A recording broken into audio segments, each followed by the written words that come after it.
Okay, like a lot of you, I too saw Wicked for Good over Thanksgiving. There's just nothing like working off all that gravy by sitting on your ass eating popcorn for 2 hours. I loved it, okay? I loved everything about Wicked except that cowardly lion who is an informant. Yeah, he deserves a medal for snitching.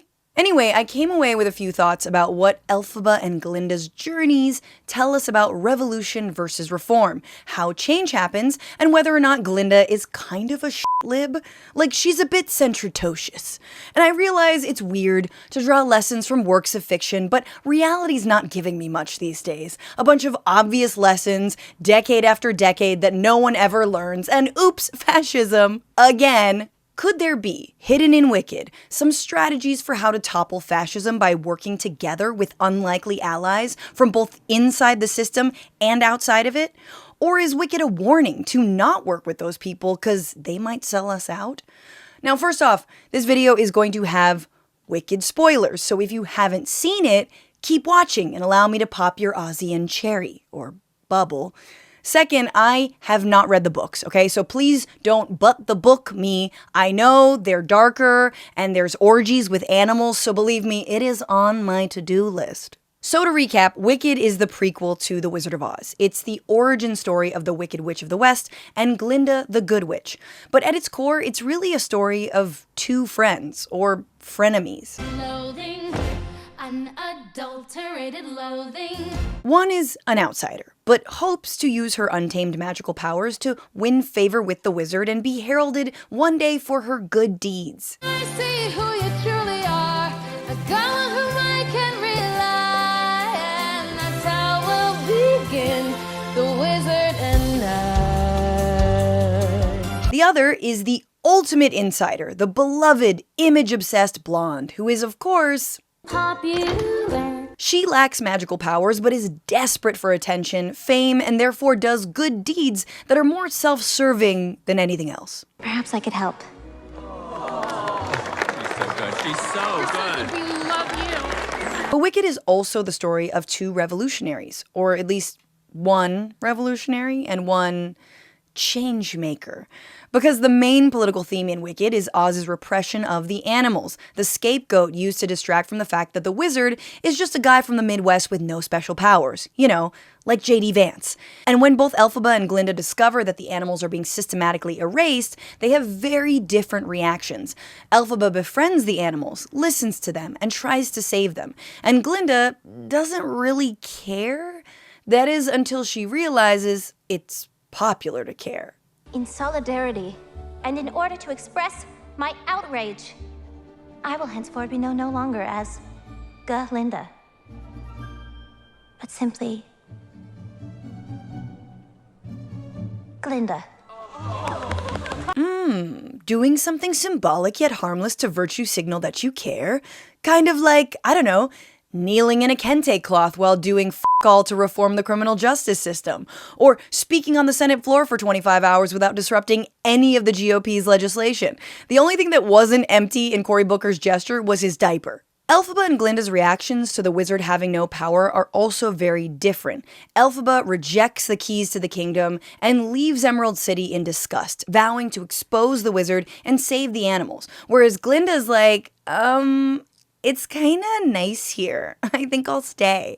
And you see their fundamental differences in the song Defying Gravity. I hope you're happy how you hurt your cause forever. I hope you think you're clever. I hope you're happy.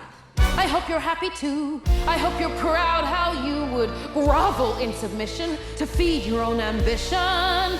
It's so good. This song is the perfect distillation of the political differences between Elphaba and Glinda, and they remind us of a lot of characters that we've seen in current politics. Elphaba cannot imagine lying or strategically trying to game the system to win, kind of like a certain unpolished and uncompromising man from Vermont. I don't tolerate bullshit terribly well. I'm not good at backslapping.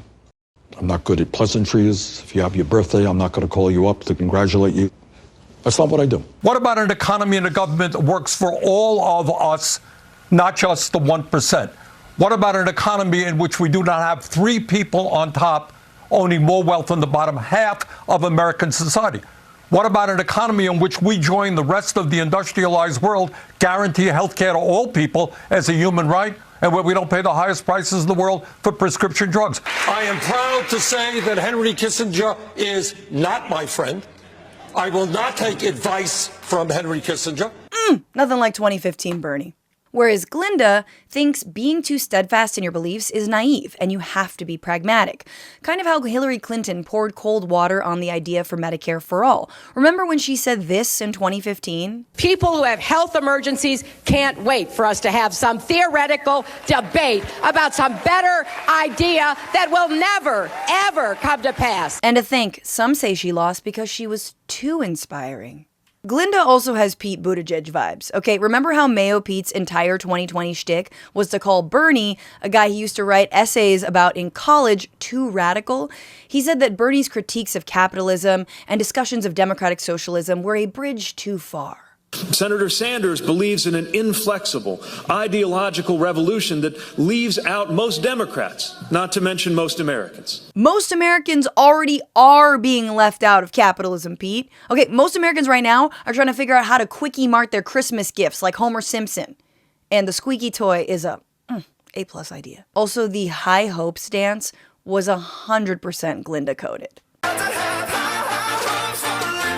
Screw Wicked, we need the sequels of whoever these people are, because you know they are all in their villain era. Also, Glinda is very Kamala, okay? You know she said, "We did it, Madam Morrible," at least once. But Glinda ditching Elphaba to pursue power in Emerald City also reminds me of J.D. Vance ditching his trans friend from college. As soon as he became anointed successor to the evil empire, he was like, bye. This, of course, is the most unforgiving analogy of two righteous queens, but Elphaba and Glinda do kind of feel like the two wings of the Democratic Party, liberals and democratic socialists, the Biden-Booker-Buttigiegs versus the Bernie, Zorons, and AOCs.